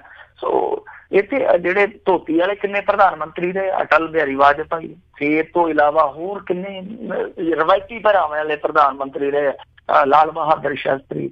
ਪੀ ਚਿਦੰਬਰਮ ਤੁਹਾਡੇ ਜਦੋਂ ਗਿਆ ਸੀਗਾ ਅਮਰੀਕਾ ਦੇ ਵਿੱਚ, ਮੀਡੀਆ ਵਾਲਿਆਂ ਨੇ ਕਿੰਨਾ ਮਜ਼ਾਕ ਉਡਾਇਆ ਸੀਗਾ। ਇੱਕ ਨੇ ਤੇ ਮੇਰੇ ਖਿਆਲ ਦੇ ਨਾਲ ਅਖਬਾਰ ਨੇ ਕਾਰਟੂਨ ਹੀ ਬਣਾਤਾ ਸੀ ਕਿ ਡਾਈਪਰ ਕਿਹੜੀ ਕਿਸਮ ਦਾ ਲਈ ਫਿਰਦਾ। ਸੋ ਇਹ ਇਸ ਤਰ੍ਹਾਂ ਦੇ ਜਿਹੜੇ ਰਵਾਇਤੀ ਪਹਿਰਾਵੇ ਆ ਉਹ ਆਪਣੇ ਆਪ ਦੇ ਵਿੱਚ ਇੰਨੇ ਚੁਭਵੇਂ ਹੋ ਗਏ ਆ ਅੱਜ ਦੇ ਦੌਰ ਦੇ ਵਿੱਚ ਕਿ ਉਹ ਪੜ੍ਹਾਈ 'ਚ ਡਿੱਕਾ ਬਣਦੇ। ਇਹ ਵੀ ਆਪਣੇ ਆਪ ਦੇ ਵਿੱਚ ਬਹਿਸ ਹੈ। ਖੈਰ ਡਰੈਸ ਕੋਡ ਤੋਂ ਮੈਂ ਨਹੀਂ ਕਹਿੰਦਾ ਕਿ ਨਾ ਲਾਗੂ ਕਰਨ, ਪਰ ਉਸ ਤੋਂ ਪਹਿਲਾਂ ਚੰਗੀ ਵਿਵਸਥਾ ਤੇ ਲਾਗੂ ਕਰ ਲੈਣ। ਉਸ ਪਾਸੇ ਸੋਨੀ ਸਾਹਿਬ ਹੋਣ ਜਾਂ ਹੋਰ ਹੋਣ, ਉਸ ਪਾਸੇ ਤੇ ਕੰਨ ਨਹੀਂ ਧਰਦੇ। ਐਵੇਂ ਬਸ ਇੱਧਰੋਂ ਕੋਈ ਨੁਕਸ ਕੱਢ ਲਿਆ, ਉੱਧਰੋਂ ਨੁਕਸ ਕੱਢ ਲਿਆ। ਹੁਣ 4 ਦਿਨ ਮੰਨ ਲਓ ਜੇ ਦੇਖਣਗੇ ਲੋਚਨਾ ਜ਼ਿਆਦਾ ਹੋਈ ਤੇ ਫਿਰ ਕਹਿਣਗੇ ਬੋਚ ਕੇ ਜੇ ਨਹੀਂ ਜੀ ਚੱਲਣ ਦਿਓ ਕੰਮ, ਕੋਈ ਗੱਲ ਨਹੀਂ, ਕੁੜਤਾ ਪਜਾਮੇ 'ਚ ਕਿਹੜੀ ਬੁਰਾਈ ਆ। ਜੀ ਜੀ ਜੀ। ਅਗਲੀ ਮਿੰਟੂ ਜੀ ਆਪਾਂ ਗੱਲ ਕਰਦੇ ਹਾਂ, ਕਹਿੰਦੇ ਹਰਮਨਪ੍ਰੀਤ ਕੌਰ ਤੇ ਉਹਦੇ ਅਹੁਦੇ ਨੂੰ ਬਚਾਉਣ ਲਈ ਹੁਣ ਨਵਾਂ ਰਸਤਾ ਖੋਜਿਆ, ਯਾਨੀ ਦੋਵਾਂ ਨੂੰ ਬਚਾਇਆ ਜਾਊਗਾ, ਹਰਮਨਪ੍ਰੀਤ ਕੌਰ ਨੂੰ ਵੀ ਤੇ ਉਹਦੇ ਅਹੁਦੇ ਨੂੰ ਵੀ। ਉਹਦਾ ਕਾਰਨ ਇਹੋ ਹੀ ਆ ਕਿ ਹਰਮਨਪ੍ਰੀਤ ਕੌਰ ਬਾਰੇ ਮੈਂ ਤੁਹਾਨੂੰ ਜਿਵੇਂ ਦੱਸਿਆ ਸੀਗਾ ਕਿ ਇਹਦੇ ਤੇ ਪਰਚਾ ਦਰਜ ਹੋ ਸਕਦਾ। ਸੋ ਪੰਜਾਬ ਸਰਕਾਰ ਨਹੀਂ ਚਾਹੁੰਦੀ ਕਿ ਇਹਦਾ ਨੁਕਸਾਨ ਹੋਵੇ, ਇੱਥੋਂ ਤੱਕ ਕਿ ਜਿਹੜਾ ਵਿਰੋਧੀ ਧਿਰ ਦਾ ਆਗੂ ਆ ਸੁਖਪਾਲ ਸਿੰਘ ਖਹਿਰਾ ਉਹ ਵੀ ਕਹਿੰਦਾ ਕਿ ਕੁੜੀ ਦਾ ਨੁਕਸਾਨ ਨਹੀਂ ਹੋਣਾ ਚਾਹੀਦਾ। ਸੋ ਸਾਰੇ ਇਸ ਹੱਕ ਦੇ ਵਿੱਚ ਬਣੇ ਪਏ ਆ ਕਿ ਹਰਮਨਪ੍ਰੀਤ ਕੌਰ ਦਾ ਨੁਕਸਾਨ ਨਹੀਂ ਹੋਣਾ ਚਾਹੀਦਾ, ਪਰ ਨੁਕਸਾਨ ਹੋ ਸਕਦਾ ਸੀਗਾ। ਜਿੱਦਾਂ ਆਪਾਂ ਪਹਿਲੇ ਦਿਨ ਤੇ ਕਹਿ ਰਹੇ ਹਾਂ ਕਿ ਸ਼ਾਇਦ ਹਰਮਨਪ੍ਰੀਤ ਕੌਰ ਨੂੰ ਬਚਾ ਲਿਆ ਜਾਊਗਾ। ਸੋ ਹਰਮਨਪ੍ਰੀਤ ਕੌਰ ਨੂੰ ਨਾ ਸਿਰਫ ਕਾਨੂੰਨੀ ਕਾਰਵਾਈ ਤੋਂ ਬਚਾਇਆ ਜਾ ਰਿਹਾ ਬਲਕਿ ਇਹਦਾ ਅਹੁਦਾ ਵੀ ਬਚਾਇਆ ਜਾ ਰਿਹਾ। ਹੁਣ ਸਰਕਾਰ ਫੌਜੀ ਦੀ ਹੈ, ਤੁਹਾਨੂੰ ਪਤਾ, ਤਾਂ ਫੌਜੀ ਦਿਮਾਗ ਹੈ ਜਿਹੜਾ ਉਹ ਹੁਣ ਫੌਜੀ ਫਾਰਮੂਲਾ ਹੀ ਕੱਢ ਕੇ ਲਿਆਇਆ। ਵੈਸੇ ਵੀ ਉਹ ਗਾਣਾ ਹੈਗਾ ਨਾ, ਵਸਣਾ ਫੌਜੀ ਦੇ ਭਾਵੇਂ ਬੂਟ ਸਣੇ ਲੱਤ ਮਾਰੇ। ਤਾਂ ਇਹਨਾਂ ਨੇ ਹੁਣ ਫੌਜੀ ਫਾਰਮੂਲਾ ਕੀ ਕੱਢਿਆ, ਜਿਵੇਂ ਫੌਜ ਦੇ ਵਿੱਚ ਆਨਰੇਰੀ ਰੈਂਕ ਹੁੰਦੇ ਆ, ਉਦਾਹਰਨ ਦੇ ਤੌਰ ਤੇ ਜਿਹੜਾ ਮਹਿੰਦਰ ਸਿੰਘ ਧੋਨੀ ਆ, ਇਹਦੇ ਕੋਲ ਵੀ ਇੱਕ ਆਨਰੇਰੀ ਰੈਂਕ ਹੈਗਾ। ਸਚਿਨ ਤੰਦੂਲਕਰ ਹੈ ਜਿਹੜਾ, ਉਹਦੇ ਕੋਲ ਵੀ ਇੱਕ ਹੈਗਾ। ਮੇਰੇ ਖਿਆਲ ਦੇ ਨਾਲ ਕਪਿਲ ਦੇਵ ਕੋਲ ਵੀ ਸੀਗਾ। ਸੋ ਇਹ ਇਸ ਤਰ੍ਹਾਂ ਦੇ ਜਿਹੜੇ ਆਰਜ਼ੀ ਰੈਂਕ ਆ ਉਹ ਇਹਨਾਂ ਖਿਡਾਰੀਆਂ ਨੂੰ ਦਿੱਤੇ ਜਾਂਦੇ ਆ। ਤਾਂ ਹੁਣ ਪੰਜਾਬ ਸਰਕਾਰ ਵੀ ਇਹੋ ਹੀ ਕੁਝ ਕਰਨ ਜਾ ਰਹੀ ਹੈ। ਕਹਿੰਦੇ ਆ ਕਿ ਆਉਣ ਵਾਲੇ ਦਿਨਾਂ ਦੇ ਵਿੱਚ ਕੈਬਨਿਟ 'ਚ ਇੱਕ ਮਤਾ ਲਿਆਂਦਾ ਜਾਊਗਾ ਤੇ ਮਤਾ ਪਾਸ ਕਰਕੇ ਫਿਰ ਇਸ ਗੱਲ ਦੀ ਖੁੱਲ੍ਹ ਦੇ ਦਿੱਤੀ ਜਾਊਗੀ ਕਿ ਪੰਜਾਬ ਪੁਲਿਸ ਦੇ ਵਿੱਚ ਵੀ ਫੌਜ ਦੀ ਤਰਫ ਤੇ ਇਸ ਤਰ੍ਹਾਂ ਦਾ ਇੱਕ ਆਰਜ਼ੀ ਰੈਂਕ ਹੈ ਜਿਹੜਾ ਖਿਡਾਰੀਆਂ ਨੂੰ ਦੇ ਦਿੱਤਾ ਜਾਇਆ ਕਰੇ। ਤਾਂ ਇਹਦਾ ਮਤਲਬ ਇਹ ਆ ਕਿ ਜੇ ਕੈਬਨਿਟ ਦੇ ਵਿੱਚ ਮਤਾ ਪਾਸ ਹੋ ਜਾਂਦਾ ਤਾਂ ਇਸ ਬੀਬੀ ਹਰਮਨਪ੍ਰੀਤ ਕੌਰ ਦੀ ਜਿਹੜੀ ਨੌਕਰੀ ਆ ਉਹ ਸੁਰੱਖਿਅਤ ਰਹਿ ਜਾਊਗੀ ਆਰਜ਼ੀ ਰੈਂਕ ਦੇ ਤੌਰ ਤੇ। ਖੈਰ ਵੈਸੇ ਇਹਨਾਂ ਦਾ ਜਿਹੜਾ ਇਹ ਫਾਰਮੂਲਾ ਉਹ ਮਾੜਾ ਨਹੀਂ ਹੈ, ਠੀਕ ਆ ਜੇ ਇਹਨੂੰ ਹਰਮਨਪ੍ਰੀਤ ਕੌਰ ਨੂੰ ਨੌਕਰੀ ਦੇਣੀ ਹੋ। ਪਰ ਮੈਂ ਸਮਝਦਾ ਕਿ ਜੇ ਇਸ ਤਰ੍ਹਾਂ ਕੰਮ ਚੱਲਦਾ ਰਿਹਾ ਤੇ ਇਹ ਫਿਰਤ ਗਲਤ ਜੀ ਪਊਗੀ। ਇਸ ਤਰ੍ਹਾਂ ਫਿਰ ਹਰੇਕ ਬੰਦਾ ਦਾਅ ਮਾਰਨ ਦੀ ਕੋਸ਼ਿਸ਼ ਕਰੂਗਾ। ਥੋੜੀ ਬਹੁਤੀ ਪੈਨਲਟੀ ਵਗੈਰਾ ਲੱਗਣੀ ਚਾਹੀਦੀ ਸੀ ਕਿਉਂਕਿ ਬਹੁਤ ਵੱਡੀ ਗਲਤੀ ਹੈ। ਦੂਜੀ ਚੀਜ਼ ਹੈ ਜੇ ਪੈਨਲਟੀ ਨਹੀਂ ਵੀ ਲਾਉਣੀ, ਤੁਸੀਂ ਮੰਨਦੇ ਹੋ ਕਿ ਖਿਡਾਰੀ ਕਿਤੇ ਨਾ ਕਿਤੇ ਇਸ ਤਰ੍ਹਾਂ ਮਜਬੂਰੀ 'ਚ ਕਰ ਪੈਂਦਾ, ਕਿ ਫਿਰ ਤੁਸੀਂ ਤੁਹਾਡੇ ਕੋਲ 2/3 ਮੈਜੋਰਟੀ ਆ, ਤੁਸੀਂ ਚੁੱਪ ਕਰਕੇ ਕਾਨੂੰਨ ਕਿਉਂ ਨਹੀਂ ਪਾਸ ਕਰਦੇ? ਕਾਨੂੰਨ ਬਣਾ ਲਵੋ ਕਿ ਜਿਹੜੇ ਖਿਡਾਰੀ ਆ ਉਹਨਾਂ ਲਈ ਇਸ ਤਰ੍ਹਾਂ ਦੀ ਕੋਈ ਵੀ ਯੋਗਤਾ, ਵਿਦਿਅਕ ਯੋਗਤਾ ਜਿਹੜੀ ਮਾਇਨਾ ਨਹੀਂ ਰੱਖੂਗੀ। ਜਿੱਦਾਂ ਹੁਣ +2 ਵਾਲਾ ਪੰਗਾ ਕਿ +2 ਵਾਲਾ ਸਿਪਾਹੀ ਲੱਗੂਗਾ, ਕਿਉਂਕਿ ਤੁਹਾਨੂੰ ਇਹ ਦੇਖਣਾ ਪਊਗਾ ਨਾ ਕਿ ਖਿਡਾਰੀ ਆ ਜਿਹੜਾ ਉਹ ਆਪਣੇ ਕੈਰੀਅਰ ਤੇ ਫੋਕਸ ਕਰਕੇ ਤੁਰਦਾ, ਔਰ ਜਦੋਂ ਉਹ ਕੈਰੀਅਰ ਚਮਕਾਉਣ 'ਚ ਲੱਗਾ ਹੁੰਦਾ ਫਿਰ ਉਹਦੀ ਪੜ੍ਹਾਈ ਜਿਹੜੀ ਆ ਛੁੱਟ ਜਾਂਦੀ ਆ, ਪੜ੍ਹਾਈ ਨਹੀਂ ਕਰ ਸਕਦਾ। ਸਚਿਨ ਤੰਦੂਲਕਰ ਬਾਰੇ ਵੀ ਤੁਸੀਂ ਕਦੇ ਪੜ੍ਹਿਓ, ਸਚਿਨ ਤੰਦੂਲਕਰ ਦੀ ਪੜ੍ਹਾਈ ਵੀ ਐਸੇ ਵੈਸੇ ਤਰੀਕੇ ਨਾਲ ਹੀ ਹੋਈ ਆ, ਹਾਲਾਂਕਿ ਇੰਟੈਲੀਜੈਂਟ ਆਦਮੀ ਆ, ਪੜ੍ਹਾਈ ਉਹ ਬਾਅਦ 'ਚ ਕਰ ਗਿਆ। ਪਰ ਇਹ ਹਰੇਕ ਖਿਡਾਰੀ ਦੀ ਹੋਣੀ ਆ ਕਿ ਉਹ ਜਦੋਂ ਕੈਰੀਅਰ ਵਾਲੇ ਪਾਸੇ ਧਿਆਨ ਦਿੰਦਾ ਤਾਂ ਪੜ੍ਹਾਈ ਜਿਹੜੀ ਉਹਦੀ ਛੁੱਟ ਜਾਂਦੀ ਆ। ਤਾਂ ਤੁਸੀਂ ਇਹੋ ਜਿਹਾ ਕੋਈ ਕਾਨੂੰਨ ਬਣਾ ਦਿਓ ਤਾਂ ਕਿ ਖਿਡਾਰੀ ਨੂੰ ਇਹੋ ਜਿਹੇ ਅੱਕ ਚੱਬਣੇ ਨਾ ਪੈਣ, ਆਪਣੀ ਨੌਕਰੀ ਪੱਕੀ ਕਰਨ ਵਾਸਤੇ ਉਹਨੂੰ ਇਸ ਤਰ੍ਹਾਂ ਦੀ ਹੇਰ-ਫੇਰ ਦਾ ਸ਼ਿਕਾਰ ਹੋਣਾ ਹੀ ਨਾ ਪਵੇ। ਸੋ ਇਸ ਕਰਕੇ ਮੈਂ ਤੇ ਚਾਹੂੰਗਾ ਕਿ ਇਹ ਹੁਣ ਤੁਸੀਂ ਜੇ ਸੋਧ ਕਰਨੀ ਆ ਇਹਨੂੰ ਪੱਕੇ ਤੌਰ ਤੇ ਕਰੋ, ਯਾਨੀ ਜਿਹੜੀ ਆ ਯੋਗਤਾ ਦਾ ਪੈਮਾਨਾ, ਇਸ ਯੋਗਤਾ ਦੇ ਪੈਮਾਨੇ ਨੂੰ ਥੋੜਾ ਜਿਹਾ ਖੁੱਲਾ ਕਰ ਦਿਓ। ਜੀ ਜੀ ਜੀ ਜੀ ਅਗਲੀ ਗੱਲ ਕਰਦੇ, ਕਹਿੰਦੇ ਕੈਪਟਨ ਦੇ ਦਰਬਾਰ 'ਚ ਉਹਦੇ 2 ਵਿਧਾਇਕ ਬੇਰੰਗ ਮੁੜੇ। ਬੇਰੰਗ ਚਿੱਠੀ ਵਾਂਗੂ ਕਹਿ ਸਕਦੇ ਹੋ ਤੁਸੀਂ ਕਿ ਬੇਰੰਗ ਚਿੱਠੀ ਵਾਂਗੂ ਮੁੜੇ। ਇਹ ਵਿਧਾਇਕ ਕਿਹੜੇ ਆ? ਇੱਕ ਤੇ ਨਥੂ ਰਾਮ ਜੀ ਆ ਔਰ ਸੁਰਜੀਤ ਧਮਾਨ ਆ। ਵੈਸੇ ਦੱਸਦੇ ਆ ਕਿ ਦੋਨੇ ਕਾਮਰੇਡ ਆ। ਇੱਕ ਵਾਰ ਇੱਕ ਮੈਨੂੰ ਪਤਾ ਕਿਉਂਕਿ ਮੇਰੇ ਸ਼ਹਿਰ ਦਾ ਇਹ ਸਾਬਕਾ ਕਾਮਰੇਡ ਸੀਗਾ। ਕਾਮਰੇਡਾਂ ਦੀ ਟਿਕਟ ਤੋਂ ਪਹਿਲੀ ਵਾਰ ਚੋਣ ਲੜਿਆ, ਮੁੜ ਕੇ ਕਾਂਗਰਸੀਆਂ ਨੇ ਪੱਕੇ ਹੱਥੀਂ ਪਾ ਲਿਆ। ਤੇ ਦੂਸਰੇ ਸੁਰਜੀਤ ਧਮਾਨ ਜੀ ਸੀਗੇ। ਸੁਰਜੀਤ ਧਮਾਨ ਅਤੀਤ ਦੇ ਵਿੱਚ ਇਹ ਦੋਵੇਂ ਹੀ ਐਸਾ ਅਕਸ ਰੱਖਦੇ ਆ ਕਿ ਇਹਨਾਂ ਦੋਨਾਂ ਨੇ ਇੱਕ ਸਮੇਂ ਕੈਪਟਨ ਅਮਰਿੰਦਰ ਸਿੰਘ ਦੀ ਖੁੱਲ੍ਹ ਕੇ ਮੁਖਾਲਫਤ ਕੀਤੀ ਆ। ਖਾਸ ਤੌਰ ਤੇ ਸੁਰਜੀਤ ਧਮਾਨ ਨੇ ਨਸ਼ੇ ਦੇ ਮਾਮਲੇ 'ਚ ਔਰ ਨੱਥੂ ਰਾਮ ਨੇ ਉਦੋਂ ਮੁਖਾਲਫਤ ਕੀਤੀ ਆ ਜਦੋਂ ਆ ਕੈਬਨਿਟ ਦਾ ਇਹਨਾਂ ਨੇ ਨਵੇਂ ਸਿਰੇ ਤੋਂ ਵਿਸਤਾਰ ਕੀਤਾ ਸੀਗਾ। ਸੋ ਇਹਨਾਂ ਦੀਆਂ ਨਾਰਾਜ਼ਗੀਆਂ ਜਿਹੜੀਆਂ ਉਹ ਆਪਣੀ ਸਰਕਾਰ ਪ੍ਰਤੀ ਕਿਤੇ ਨਾ ਕਿਤੇ ਗਾਏ ਬਗਾਏ ਉਜਾਗਰ ਹੁੰਦੀਆਂ ਰਹੀਆਂ। ਤਾਂ ਇਹ ਦੋਨੇ ਹੀ ਕਿਤੇ ਇਕੱਠੇ ਹੋ ਗਏ ਤੇ ਦੋਨਾਂ ਨੇ ਇਕੱਠਿਆਂ ਦਾ ਬਣਾ ਲਿਆ ਪ੍ਰੋਗਰਾਮ ਕਿ ਆਓ ਕੈਪਟਨ ਸਾਹਿਬ ਨੂੰ ਮਿਲ ਕੇ ਆਈਏ। ਦੱਸਦੇ ਆ ਕਿ ਜਦੋਂ ਕੋਠੀ ਦੇ ਮੇਨ ਗੇਟ ਤੇ ਗਏ ਤੇ ਉੱਥੇ ਇੱਕ ਸਬ ਇੰਸਪੈਕਟਰ ਉਹਨਾਂ ਨੂੰ ਅੰਦਰਲੇ ਗੇਟ ਤੇ ਛੱਡ ਕੇ ਆ ਗਿਆ। ਹਾਲੇ ਦੱਸਦੇ ਆ ਕਿ ਥੋੜੇ ਕਦਮ ਹੀ ਦੂਰ ਗਏ ਸੀ ਕਿ ਉੱਥੇ ਵਾਕੀ ਟਾਕੀ ਵਾਲੇ ਆ ਗਏ। ਉਹ 2 ਜਵਾਨ ਆ ਗਏ। ਉਹਨਾਂ ਨੇ ਪੁੱਛਿਆ ਕਿ ਹਾਂ ਭਾਈ ਕਿੱਧਰ ਚੱਲੇ ਹੋ? ਇਹ ਕਹਿੰਦੇ ਜੀ ਕਿ ਅਸੀਂ ਚੱਲੇ ਮੁੱਖ ਮੰਤਰੀ ਦੇ ਦਫ਼ਤਰ 'ਚ ਕੋਈ ਪ੍ਰਾਈਵੇਟ ਮੀਟਿੰਗ ਆ। ਉਹ ਕਹਿੰਦੇ ਜੀ ਕਿ ਸਾਡੇ ਕੋਲ ਕਿਸੇ ਦਾ ਨਾਂ ਨਹੀਂ, ਚੁੱਪ ਕਰਕੇ ਕਿ ਇੱਥੋਂ ਵਗ ਜਾਓ। ਤੇ ਦੱਸਦੇ ਆ ਕਿ ਪੁੱਠੇ ਪੈਰੀ ਦੋਨੇ ਵਿਧਾਇਕ ਜਿਹੜੇ ਆ ਉੱਥੇ ਸੁਰੱਖਿਆ ਗਾਰਡਾਂ ਨੇ ਕੱਢ ਕੇ ਇਹਨਾਂ ਨੂੰ ਤੋੜ ਦਿੱਤਾ। ਇਹ ਦੋਵੇਂ ਢਿੱਲੇ ਜਿਹੇ ਬੁੱਲ ਕਰਕੇ ਆ ਗਏ। ਉਦਾਂ ਕਾਫੀ ਵਾਰ ਅੱਗੇ ਵੀ ਹੋਇਆ। ਸੁਨੀਲ ਜਾਖੜ ਨੂੰ ਇੱਕ ਵਾਰੀ ਦਫ਼ਤਰ 'ਚ ਦਾਖਲ ਨਹੀਂ ਸੀ ਹੋਣ ਦਿੱਤਾ ਗਿਆ। ਉਹ ਆਪਣੇ ਦਫ਼ਤਰ 'ਚ ਬਹਿ ਕੇ ਉੱਥੇ ਮੁੜ ਆਏ ਸੀਗੇ। ਕਾਫੀ ਨਾਰਾਜ਼ ਹੋਏ ਸੀ ਕਿਉਂਕਿ ਸੁਰੱਖਿਆ ਗਾਰਡਾਂ ਨੇ ਉਹਨਾਂ ਨੂੰ ਅੱਗੇ ਕੈਪਟਨ ਅਮਰਿੰਦਰ ਸਿੰਘ ਕੋਲ ਜਾਣ ਨਹੀਂ ਸੀ ਦਿੱਤਾ। ਇਸ ਤਰ੍ਹਾਂ ਦੀਆਂ ਹੋਰ ਵੀ ਨਾਰਾਜ਼ਗੀਆਂ। ਇੱਕ ਵਾਰੀ ਵਿਧਾਇਕਾਂ ਨੇ ਇਹ ਰੌਲਾ ਪਾ ਲਿਆ ਸੀਗਾ ਕਿ ਕੈਪਟਨ ਅਮਰਿੰਦਰ ਸਿੰਘ ਨੂੰ ਸਾਥੋਂ ਡਰ ਲੱਗਣ ਲੱਗ ਪਿਆ, ਸਾਡੇ ਮੋਬਾਈਲ ਤਲਾਸ਼ੀ ਕਰਕੇ ਬਾਹਰ ਰੱਖ ਲਏ ਜਾਂਦੇ ਆ। ਸੋ ਹਾਲੇ ਵੀ ਕੈਪਟਨ ਅਮਰਿੰਦਰ ਸਿੰਘ ਦੇ ਦਰਬਾਰ 'ਚ ਇਹੋ ਹੀ ਰੂਲ ਅਸੂਲ ਚੱਲਦੇ ਕਿ ਮੋਬਾਈਲ ਅਲਾਓ ਨਹੀਂ ਹੈ। ਫਿਰ ਇਹ ਤੋਂ ਇਲਾਵਾ ਵਿਧਾਇਕ ਹੈ ਜਿਹੜੇ ਉਹ ਵੀ ਇੰਨੀ ਕੁ ਖੁੱਲ੍ਹ ਨਹੀਂ ਰੱਖਦੇ ਕਿ ਜਾ ਕੇ ਸਿੱਧੇ ਮਿਲ ਲੈਣ। ਸੋ ਇਹ ਨਵੀਂ ਕਿਸਮ ਦੀ ਇੱਥੋਂ ਦੀ ਸਾਡੀ ਰਾਜਨੀਤੀ ਹੈ ਜਿਹੜੀ ਹਾਲੇ ਵੀ ਉਹ ਰਾਜਵੜਸ਼ਾਹੀਆਂ ਦੀ ਤਰਜ਼ ਤੇ ਹੀ ਚੱਲਦੀ ਹੈ ਕਿ ਆਮ ਸਧਾਰਨ ਬੰਦਾ ਜਿਹੜਾ ਉਹ ਇਹਨਾਂ ਦੇ ਸਰਕਾਰੀ ਦਰਬਾਰੇ ਨਹੀਂ ਜਾ ਸਕਦਾ। ਖੈਰ ਇਹ ਦੋਵੇਂ ਜਿਹੜੇ ਵਿਧਾਇਕ ਆ ਜਿਸ ਤਰੀਕੇ ਨਾਲ ਮੁੜੇ ਆ ਮੇਰੇ ਖਿਆਲ ਦੇ ਨਾਲ ਠੰਡਾ ਪਾਣੀ ਪੀ ਕੇ ਇਹਨਾਂ ਨੂੰ ਰਣਜੀਤ ਮਣੀ ਵਾਲਾ ਗਾਣਾ ਗਾ ਲੈਣਾ ਚਾਹੀਦਾ, ਤੇਰੀ ਕੋਠੀ ਵਾਲੇ ਗੇਟ ਦੇ ਵਿੱਚ ਮੈਨੂੰ ਧੱਕੇ ਦੇ ਕੇ ਮੋੜਤਾ ਸੀਗਾ। ਜੀ ਜੀ ਜੀ। ਅਤੇ ਮਿੰਟੂ ਜੀ ਬੜਾ ਤੁਹਾਡਾ ਧੰਨਵਾਦ, ਤੁਸੀਂ ਸਾਡੇ ਨਾਲ ਜੁੜੇ ਇਹਨਾਂ ਖਬਰਾਂ ਬਾਰੇ ਸਾਨੂੰ ਜਾਣਕਾਰੀਆਂ ਦਿੱਤੀਆਂ। ਅਗਲੀ ਵਾਰ ਤੱਕ ਲਈ ਬੜੀ ਮਿਹਰਬਾਨੀ। ਪਿਆਰ ਭਰੀ ਸਤਿ ਸ਼੍ਰੀ ਅਕਾਲ ਜੀ। ਜੀ ਸਤਿ ਸ਼੍ਰੀ ਅਕਾਲ। ਅਤੇ ਸੋ ਇੱਥੇ ਹੀ ਸਾਡਾ ਅੱਜ ਦਾ ਪ੍ਰੋਗਰਾਮ ਸਮਾਪਤ। ਮਿਲਾਂਗੇ ਤੁਹਾਨੂੰ ਸਾਰਿਆਂ ਨੂੰ ਅਗਲੀ ਵਾਰ। ਉਦੋਂ ਤੱਕ ਲਈ ਮੈਨੂੰ ਰਾਜਕਰਮਜੀਤ ਸਿੰਘ ਨੂੰ ਵੀ ਇਜਾਜ਼ਤ ਦਿਓ। ਮੇਰੇ ਵੱਲੋਂ ਵੀ ਤੁਹਾਨੂੰ ਸਾਰਿਆਂ ਨੂੰ ਪਿਆਰ ਸਤਿਕਾਰ ਨਿੱਘੀ ਜੀ ਸਤਿ ਸ਼੍ਰੀ ਅਕਾਲ। ਜਿਉਂਦੇ ਵਾਸਤੇ ਰਹੋ, ਹੱਸਦੇ ਖੇਲਦੇ ਰਹੋ, ਸੁਣਦੇ ਰਹੋ ਪੰਜਾਬੀ ਰੇਡੀਓ USA।